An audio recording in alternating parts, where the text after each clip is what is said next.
Dear students, this is Praveen Kumar Agarwal from Management Department. Welcomes you in my today's lecture of Company Law. In today's lecture, we will discuss upon the topic refusal for registration of prospectus. यानी कि आज के lecture में हम discuss करेंगे कि अगर prospectus के रजिस्ट्रेशन के रिगार्डिंग रजिस्ट्रार की तरफ से रिफ्यूज़ल क्रिएट होता है तो उसमें कौन कौन सी कंडीशंस क्रिएट होती हैं, यानी कि वो कौन कौन सी कंडीशंस हैं जिसमें जो रजिस्ट्रार है वो प्रोस्पेक्टस के रजिस्ट्रेशन के लिए रिफ्यूज़ कर सकता है। तो हम उन कंडीशंस को यहाँ आज के लेक्चर में डिस्कस करेंगे। The very first condition is if it is not date, यानी कि अगर इस प्रोस्पेक्टस पर प्रॉपरली डेटेड नहीं है, क्योंकि ये कंडीशन है, इसकी प्रोविजन है कि जो भी प्रोस्पेक्टस इश्यू किया जाता है उस प्रोस्पेक्टस पर इसकी डेट ऑफ पब्लिकेशन नोटेड होनी चाहिए। अगर ये डेटेड ऑफ पब्लिकेशन प्रोस्पेक्टस पर नोटेड नहीं है तो उस केस में रजिस्ट्रार प्रोस्पेक्टस के रजिस्ट्रेशन के लिए रिफ्यूज़ कर सकता है। सेकेंड वन इज द यानी not sign by every person as required, जिन पर्टिकुलर पर्सनस के साइन इस पर जरूरी है, हाईली रिक्वायर्ड है, उनके अगर साइन नहीं है तो भी इस पर्टिकुलर प्रोस्पेक्टस को रजिस्टर्ड नहीं किया जा सकता। जैसे रजिस्ट्रेशन की रिक्वायरमेंट होती है, डायरेक्टर्स के साइन होने चाहिए, या फिर जो भी ऑथराइज्ड पर्सनैलिटीज है उनके साइन होने चाहिए, या फिर जो प्रपोज डायरेक्टर्स हैं उनके साइन होने चाहिए। अगर उनके सिग्नेचर नहीं है प्रॉपरली तो उस केस में प्रोस्पेक्टस को रजिस्टर्ड नहीं किया जा सकता। Next one is the does not contain the matters as specified by section 26 of the act and the rules frame thereunder, यानी कि प्रोस्पेक्टस के अंदर वो सारे पर्टिकुलर मैटर्स इन्वॉल्व होने चाहिए जैसा कि सेक्शन 26 में स्पेसिफाइड है। अगर सेक्शन 26 के अकॉर्डिंग जिन पर्टिकुलर्स को स्पेसिफाई किया गया है वो मैटर्स इसके अंदर अवेलेबल नहीं हैं और उनके रूल्स के अकॉर्डिंग इस प्रोस्पेक्टस को फॉर्म नहीं किया गया है, फ्रेम नहीं किया गया है, तो उस केस में इसके रजिस्ट्रेशन के रिगार्डिंग रजिस्ट्रार रिफ्यूज कर सकता है। Next one is the does not set out reports for the purpose of the financial information specified by section 26 of the act. ऐसे ही एक्ट के सेक्शन 26 में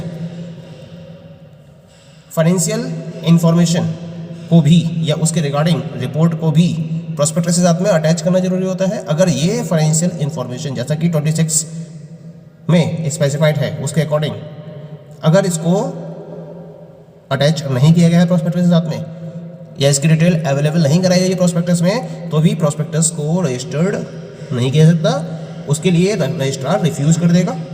next point is the does not set out reports for the purpose of the financial information notified MCA। ऐसे ही ministry of corporate affairs ने जो भी अपने rules and regulation दे रखे हैं फाइनेंशियल इंफॉर्मेशन रिगार्डिंग, अगर उसके रूल के अकॉर्डिंग फाइनेंशियल इंफॉर्मेशन को प्रिपेयर करके उसकी रिपोर्ट प्रोस्पेक्टस में अवेलेबल नहीं कराई गई है तो भी प्रोस्पेक्टस के रजिस्ट्रेशन के लिए रजिस्ट्रार की तरफ से रिफ्यूजल आ सकता है। इसके साथ साथ next one is the does not contain any matter और any report prescribe by SEBI, यानी कि security and exchange board of India ने अगर कोई भी पर्टिकुलर ऐसा मैटर बता रखा है या रिपोर्ट को बता रखा है जो उस पर्टिकुलर प्रोस्पेक्टस में इन्वॉल्व नहीं की गई है तो भी रिफ्यूजल का केस बन सकता है।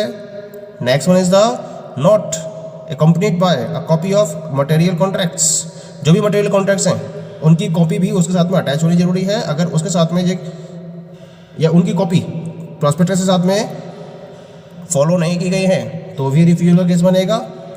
Next one is the not accompanied by the consent of the auditors, legal advisers, attorney, solicitor, issue house, banker, manager और ब्रोकर इन राइटिंग, यानी कि कंसेंट होनी जरूरी है। अगर प्रोस्पेक्टस के रिगार्डिंग इनमें से किसी की भी, जैसे कि ऑडिटर्स हैं, लीगल एडवाइजर्स हैं, अटॉर्नी, सॉलिसिटर्स हैं, इश्यू हाउस, बैंकर, मैनेजर या फिर जो ब्रोकर है, अगर इनमें से किसी की तरफ से भी राइटिंग में कंसेंट नहीं है तो भी रिफ्यूजल का केस बनता है। Next one is the not approved by various agencies authorities specified by SEBI. Security and exchange board of India ने कुछ पर्टिकुलर एजेंसीज या अथॉरिटीज़ को स्पेसिफाई कर रखा है जिनका अप्रूवल इस प्रोस्पेक्टस के रेफरेंस में होना जरूरी है। अगर इनमें से किसी भी पर्टिकुलर एजेंसी या अथॉरिटी की तरफ से प्रोस्पेक्टस के रिगार्डिंग अप्रूवल नहीं दिया जाता है तो भी इसके रजिस्ट्रेशन के रिफ्यूजल का केस बन सकता है। And the last one is the not duly vetted by the SEBI. सबसे बड़ी बात है कि सेबी के द्वारा ये प्रॉपर्ली वेटेड होनी जरूरी है। अगर ये प्रॉपर्ली वेटेड नहीं है तो भी प्रोस्पेक्टस के रजिस्ट्रेशन के रिफ्यूजल केस बन जाता है। तो ये प्रॉपर कंडीशंस है जहां अगर ये सेटिस्फाइड नहीं होती हैं या इनमें से कोई भी कंडीशन अराइज होती है तो क्या होगा कि जो प्रोस्पेक्टस है उसके रजिस्ट्रेशन के लिए रजिस्ट्रार रिफ्यूज़ कर सकता है। ओके, तो ये तो बात हो गई about the conditions for refusal of prospectus. अब हम बात करेंगे नेक्स्ट टॉपिक की, and the topic is in regard of the different forms of prospectus.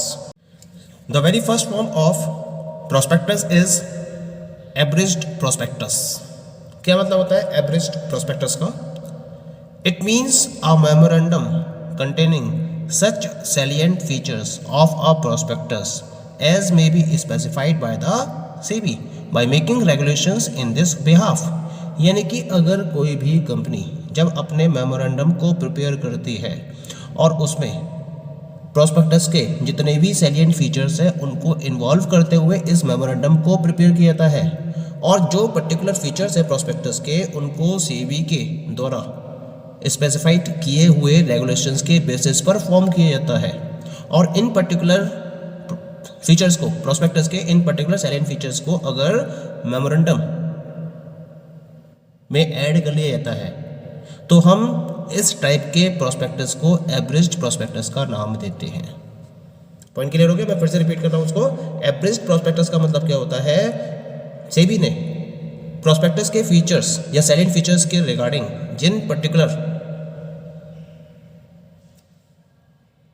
Veg को फॉलो कर रखा है या फिर जिन पर्टिकुलर रेगुलेशंस के बेसिस पर प्रोस्पेक्टस को डेवलप किया जाना चाहिए, अगर वो सारे के सारे सैलिएंट फीचर्स सेबी के द्वारा स्पेसिफाइड रेगुलेशंस के बेसिस पर मेमोरेंडम में इंक्लूड कर लिए जाते हैं, और जिस मेमोरेंडम में इस टाइप के प्रोस्पेक्टस के सारे सैलिएंट फीचर्स अवेलेबल होते हैं, उस प्रोस्पेक्टस को हम एब्रिज्ड प्रोस्पेक्टस का नाम देते हैं। पॉइंट क्लियर हो गया? ठीक है। क्या क्या प्रोविजंस है? जब हम एब्रिज्ड प्रोस्पेक्टस की बात करते हैं, इसको जब डेवलप किया जाता है किसी भी कंपनी की तरफ से, तो कुछ पर्टिकुलर प्रोविजंस को ध्यान में रखना जरूरी है। क्या क्या प्रोविजंस है? The very first one is the no form of application for the purchase of any of securities of a company shall be issued unless such form is applicable और accompanied by an abridged prospectus। यानी कि अगर कोई भी particular issue abridged prospectus के basis पर follow किया जाता है तो उस केस में अलग से किसी भी फॉर्म ऑफ एप्लीकेशन को परचेज करने की रिक्वायरमेंट नहीं होती है। यानी कंपनीज को अगर अपनी सिक्योरिटीज़ को इश्यू करना है तो उसके लिए अलग से किसी फॉर्म को उन्हें इश्यू नहीं करना होता है। अगर एब्रिज्ड प्रोस्पेक्टस के थ्रू इनको इसका राइट मिल जाता है, या एब्रिज्ड प्रोस्पेक्टस के बेसिस पर अगर सिक्योरिटीज़ के इश्यू के रिगार्डिंग कंपनी की तरफ से एक्टिविटीज़ को फॉलो किया जाता है तो उसके लिए अलग से किसी भी फॉर्म ऑफ एप्लीकेशन को फॉलो नहीं किया जाएगा। ये पहला प्रोविजन हो गया इसका। सेकंड प्रोविजन है a copy of prospectus shall be furnished to the person if any request is being made by him but before the closing of the subscription। यानी कि अगर किसी भी पर्टिकुलर पर्सन के द्वारा उस प्रोस्पेक्टस की एक कॉपी की डिमांड की जाती है या रिक्वेस्ट की जाती है तो कंपनी को इसे उसकी एक कॉपी सब्सक्रिप्शन के क्लोज होने से पहले अवेलेबल करानी ही होगी। ये मस्ट कंडीशन रहती है। और थर्ड प्रोविजन इसके regarding, if any company makes any default in complying with this of provision it shall be liable to a penalty of ₹50,000 for each default. यानी कि अगर कंपनी इनमें से किसी भी प्रोविजन को कंप्लाई नहीं कर पाती है तो उस केस में एक पेनल्टी उसके ऊपर रहती है, और हर एक डिफॉल्ट के लिए उसे 50,000 रुपये का फाइन या 50,000 रुपये की पेनल्टी पे करनी पड़ सकती है।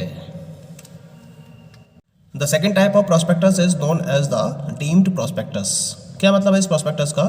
समटाइम्स अ कंपनी अलॉट्स और agrees to allot any securities of the company to another company और फर्म और issuing house with a view to all or any of those securities being offered for sale to the public. In such a case, any document by which such offer for sale is made by that another company or firm shall be and deemed to be a prospectus issued by the company। यानी कि deemed prospectus में क्या होता है कि कभी कभी कोई कंपनी जब अपनी सिक्योरिटीज़ को अलॉट करना चाहती है तो इसके लिए वो किसी दूसरी कंपनी का सिलेक्शन करती है। यानी कि उस दूसरी कंपनी के द्वारा या उस दूसरी फर्म के द्वारा या फिर इश्यूइंग हाउस के द्वारा, या तो अपनी कुछ सिक्योरिटीज़ को या फिर कंप्लीट सिक्योरिटीज़ को क्या करती है, वो उस पर्टिकुलर कंपनी या फिर इश्यूइंग हाउस के बेसिस पर अलॉट करती है। खुद एलोकेशन नहीं करती है वो। जब सिक्योरिटीज़ को अलॉट करना होता है तो सिक्योरिटीज़ के अलॉट करने के रेफरेंस में ये क्या करती है, दूसरी कंपनी को चुनती है, दूसरी फर्म को चुनती है या फिर इश्यूइंग हाउस को चुनती है, जिनके बेसिस पर कंपनी अपनी सिक्योरिटीज़ को प्रॉपर्ली अलॉट करती है। इस केस में क्या होता है, इस केस में एक डॉक्यूमेंट सेल के रिगार्डिंग ऑफर किया जाता है, और ये क्या होता है, ये उस पर्टिकुलर कंपनी या फर्म या फिर इश्यूइंग हाउस के द्वारा डेवलप किया जाता है, जिनके बिहाफ पर कंपनी क्या करती है, मतलब जिनको फॉलो करते हुए कंपनी अपनी सिक्योरिटीज़ को अलॉट करती है। तो इनके द्वारा जो प्रोस्पेक्टस डेवलप किया गया है, इसको हम डीम्ड प्रोस्पेक्टस का नाम देंगे, क्योंकि ये फर्म जो है, जो अनदर फर्म की हम बात कर रहे हैं या फिर इश्यूइंग हाउस की बात कर रहे हैं, ये क्या करते हैं, ये एक deemed to be a prospectus issued by the company को डेवलप करते हैं। इसी वजह से हम इस प्रोस्पेक्टस को डीम्ड प्रोस्पेक्टस का नाम देते हैं। क्लियर है? लेकिन इनके द्वारा ये जो प्रोस्पेक्टस डेवलप किया जाएगा वो कंपनी के सारी इंफॉर्मेशन के बेसिस पर ही डेवलप किया जाता है। वो सारी इंफॉर्मेशन कंपनी के बारे में, जो इश्यूइंग कंपनी है, जो सिक्योरिटीज को इश्यू कर रही है, उसके रिगार्डिंग वो सारी डिटेल्ड इंफॉर्मेशन इसके अंदर अवेलेबल होती हैं, जैसा कि rules regulations, company act, SEBI या एमसीए के द्वारा प्रिस्क्राइब्ड है। लेकिन इसको इश्यू किया जाता है इश्यूइंग हाउस के द्वारा, जिनके द्वारा सिक्योरिटीज को अलॉट करने का काम किया जा रहा है। इसी वजह से इसको डीम्ड प्रोस्पेक्टस का नाम दिया गया है। पॉइंट क्लियर हो गया? अब हम बात करेंगे यहां पर अबाउट द प्रोविजंस और कॉन्सिक्वेंसेस ऑफ डीम्ड प्रोस्पेक्टस। तो here the very first provision regarding the deemed prospectus is all the provisions with respect to the contents of the prospectus shall apply to the document। सबसे important point है कि जितने भी prospectus के अंदर contents हैं उसमें कंपनी एक्ट के अकॉर्डिंग प्रोवाइडेड प्रोविजंस के अकॉर्डिंग कंटेंट को प्रॉपर्ली फॉलो किया जाता है, और ये सारे के सारे प्रोविजंस जो होंगे प्रोस्पेक्टस के कंटेंट के रिगार्डिंग, ये इस पर्टिकुलर डॉक्यूमेंट पर प्रॉपर्ली एप्लीकेबल होते हैं। यानी कि अगर एक प्रोस्पेक्टस को डेवलप करने के लिए आपको जिन पर्टिकुलर प्रोविजंस को ध्यान में रखना होता है, वो सारे के सारे प्रोविजंस इस डीम्ड प्रोस्पेक्टस के रेफरेंस में भी अप्लाई होंगे। ये पहला प्रोविजन हो गया इसका। सेकंड प्रोविजन क्या है? The provisions as to registration and issue of prospectus shall also apply to this document. यानी कि रजिस्ट्रेशन के रिगार्डिंग जो भी प्रोविजंस हैं और प्रोस्पेक्टस के इश्यू के रिगार्डिंग जो भी प्रोविजंस हैं, वो सारे के सारे प्रोविजंस इस पर्टिकुलर डॉक्यूमेंट पर एज इट इज अप्लाई होंगे, जैसा कि प्रोस्पेक्टस पर अप्लाई होते हैं। कौन कौन से? एक तो रजिस्ट्रेशन के प्रोविजंस और दूसरे प्रोस्पेक्टस के इश्यू के प्रोविजंस, वो इस डीम्ड प्रोस्पेक्टस पर भी एज इट इज एप्लीकेबल हैं। Third one is the any misstatement in the document or omission of any material fact from the document shall have the same effect as in case of prospectus। यानी कि अगर कोई भी deemed prospectus के अंदर misstatement दिया जाता है या फिर किसी भी मटेरियल फैक्ट को अगर ओमिट कर दिया जाता है, उसको इंक्लूड नहीं किया जाता है, जो कि कंपलसरी है, तो उस केस में सेम इफेक्ट होंगे इस डॉक्यूमेंट पर जैसा कि प्रोस्पेक्टस के केस में होते हैं। The last provision regarding deemed prospectus is the liability of the persons authorizing the issue of a false or misleading document to the subscriber of securities shall be the same as that of the person authorizing the issue of such prospectus।